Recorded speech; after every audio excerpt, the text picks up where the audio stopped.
Hello guys! Today we're going fishing! Let's go!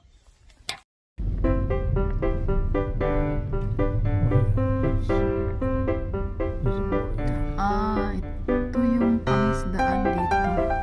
Kahit saang sulok mo lang. Basta may access sa dagat.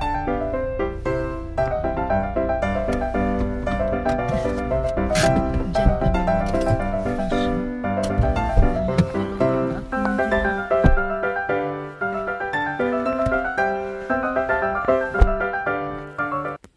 Yan. Si kuya muna niya at saka si daddy ang mag-fishing. Maya na ako. But to be honest guys, hindi na nakaka-excite sa akin yung mag-fishing. Kaya lang yung asawa at anak ko medyo maano mag-fishing. Kaya sama na lang din ako. Ay nga pala, ang sasakyan dito yung driving side is nasa right. Ako yung nasa left. Baligtad sa Pilipinas kasi nasa left yung driver, tapos yung passenger dito sa right. So dito sa Australia, left-handed ang daan dito, so you drive always left. Hindi tulad sa Pilipinas, always right. Yan. Ayan guys, diri may mangisda. Hayag pa kayo siya tanawon sa camera pero kuha na siya, ngit-ngit na. Ayan. Tingnan ko yung mag-ama ko kung makakuha na ba yun ng isda. Nagbantay kasi ako kay Dylan sa sasakyan, tulog.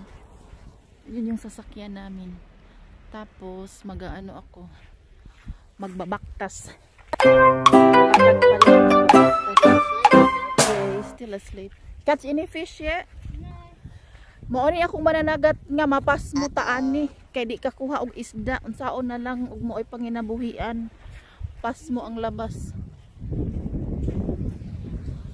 Yan, mo ni siya ang fishing way dito sa mga mayayaman ni na mga Australiano. Ayan,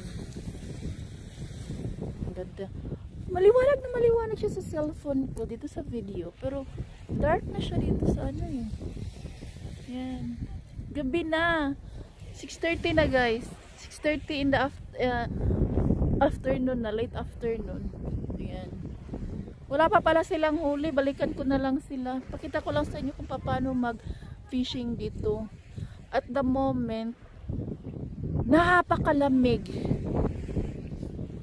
Mahangin. Pero di ba mahalata na hangin kasi may nakaharang na parang island.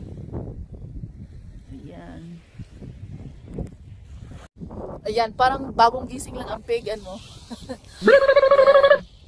Ito ang Woodman Point.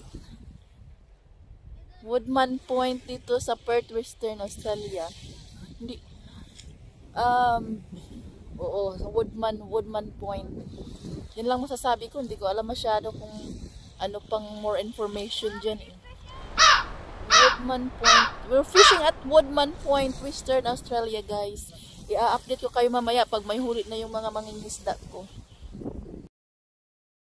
Fishing, bisag tugnaw, hala, kurog-kurog na po ni Ron.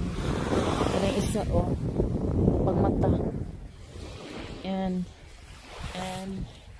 the bucket is full of crap.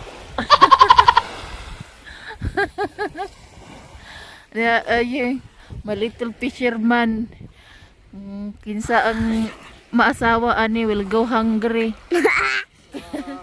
because don't know how to do fishing.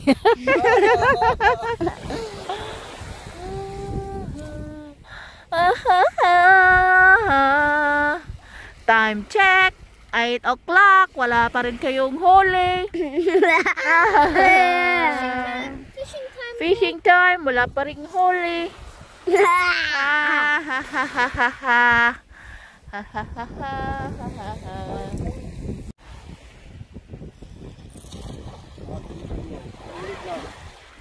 My God. Very good.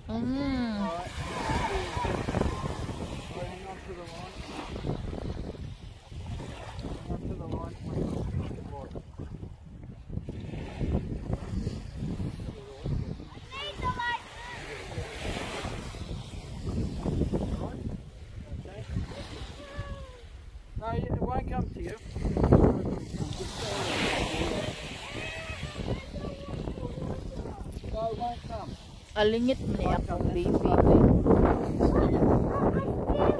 You feel it? Feel the water? Or wind it in there. You feel the fish. Wind it in, wind it in. Wind it in, anak. You might get some, Louie. That might be mine. Butiti man siguro na yung kuha. Na ako na yung namaak, butiti. Ang lingaw po. Dapat big kuan na, Petromax. Maraming mga kurek.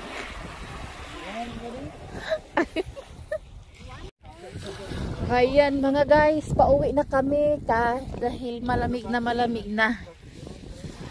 Ay, walang huli. Meron maliit ba na binalik. Yan. We'll go hungry tonight. No good fisherman. Hirap pala dito maging fisherman sa Pilipinas. Magutom ka ng samot, magutom kag samot. Ano yan sa Tagalog? Matudo ang kag, ay nako. Wag lang Tagalogin, basta magutom, ganyan na lang. Just walked in there to the landing. Yan mga beshies. Dito kami sa harbor ng Coburn yata ito. Yan. Pangita ko lang sa inyo kung ano tanawin ng gabi dito bago kami umuwing luhaan na walang fish.